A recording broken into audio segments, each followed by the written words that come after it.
अगर 2 बजने से पहले तूने अपना सच अपने मुंह से दुनिया को नहीं बताया तो दोनों जिंदगियां वहीं पहुंच जाएंगी जहां तेरे माँ बाप सड़ रहे हैं।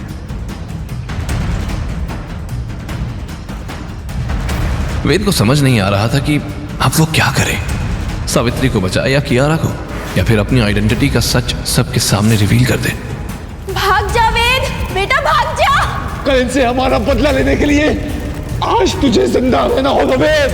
और अगर उसने सावित्री और कियारा को खो दिया तो वो जिंदा रहकर भी कभी अपने माँ बाप के हथियारे तक नहीं पहुंच पाएगा। वेद के पास सिर्फ 5 मिनट का वक्त था और इस 5 मिनट में उसे अपनी जिंदगी का सबसे बड़ा फैसला लेना था। आखिर किसे चुनेगा वेद, कियारा को, सावित्री को या खुद को? आखिर कौन है जिसने वेद को इस मोड़ पर लाकर खड़ा कर दिया है? क्या है उस मिस्टीरियस आदमी का राज? वक्त तेजी से गुजर रहा था। वेद के सामने सिर्फ 5 मिनट बचे थे। वो कोई फैसला नहीं कर पा रहा था कि क्या करे, कियारा और दादी की जान बचाना या अपनी आइडेंटिटी रिवील करना। कोई भी फैसला उसे किसी ना किसी खाई में धकेलने वाला था। यही सोचते हुए वो चुपके से चारों तरफ देखते हुए बचने का कोई तरीका ढूंढ रहा था। ऐसा लग रहा था मानो खुद जिंदगी उसका टेस्ट ले रही हो। उसके सब्र का बांध टूट गया और वो फ्रस्ट्रेट होते हुए अचानक गुस्से में सामान इधर उधर फेंकने लगा और चिल्लाया, अरे मैं पहाड़ में ही अच्छा था, यहाँ तो ये अम्मा के दूत मेरे पीछे पड़े हैं। एक तरफ पिस्टल दादी और उनकी नकचड़ी पोती को झेलो और दूसरी तरफ ये काले लिबास के कौए। मैं नहीं खेल रहा ये गेम, बस यार। वेद अपना सर पकड़ लिया और किसी बच्चे की तरह रोते हुए बोला, अरे मुझे क्या पता था ये लड़की कपड़ा और मकान के बदले ये मुझसे मेरी आते ही ले लेंगे। पूरी दुनिया मिलकर मुझे पागल बना रही है। मुझे घर जाना है, सुन रहे हो ना भगवान जी? मुझे घर जाकर दाल चावल खाना है, मैं नहीं जानता कुछ और। ये कहकर वेद ने रॉड उठाई और गुस्से में तोड़ फोड़ करने लगा। वहां रखे ड्रम इधर उधर बिखर गए। कंट्रोल रूम में ब्लैक मास्क पहने हुए उन दोनों लोगों ने जब स्क्रीन पर वेद को ऐसी बचकानी हरकत करते देखा तो पहला आदमी हैरानी से बोला, ये साला पागल हो गया है, सब तोड़ फोड़ देगा, इसे तो वो भी उड़ा देते हैं। दूसरे आदमी ने उसकी ओर देखते हुए कहा, जो भी हो 2 बजे तक का हमें वेट करना है, तभी हम कोई एक्शन ले सकते हैं। वैसे बॉस ने तो कहा था कि ये बाज है, लेकिन ये तो अंडे का चूजा निकला रे।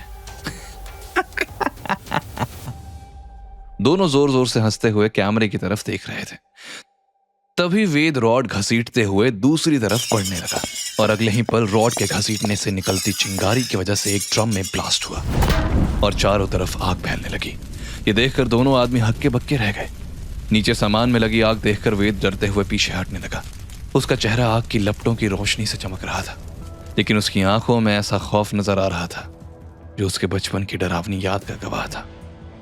वो याद जब उसने जलती मशालों के साथ लोगों को अपने माँ बाप के पीछे भागते देखा था।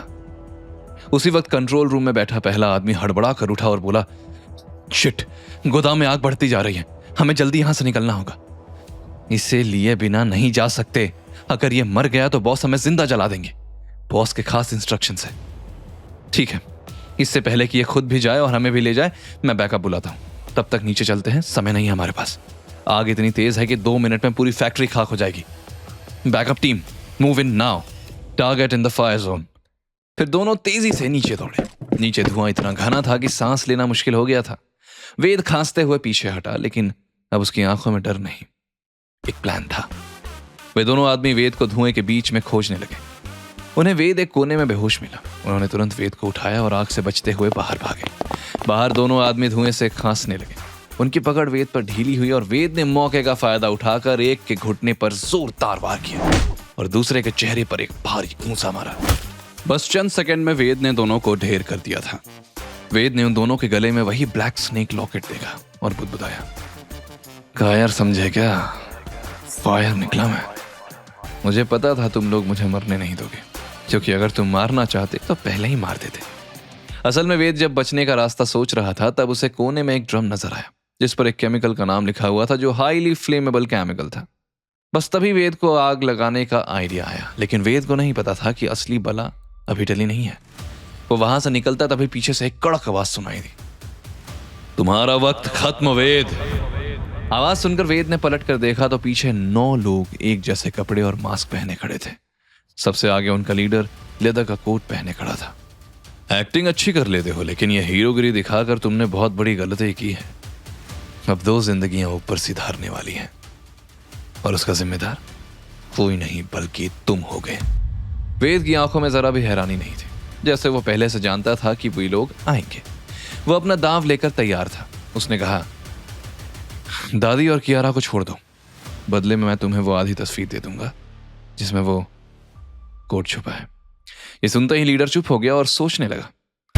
आगे की कहानी जानने के लिए देखें अगला एपिसोड सिर्फ पॉकेट एफएम के यूट्यूब चैनल पर, और के फॉर किंग के सारे एपिसोड्स को सुनने के लिए डिस्क्रिप्शन में दी लिंक से डाउनलोड करें पॉकेट एफएम ऐप।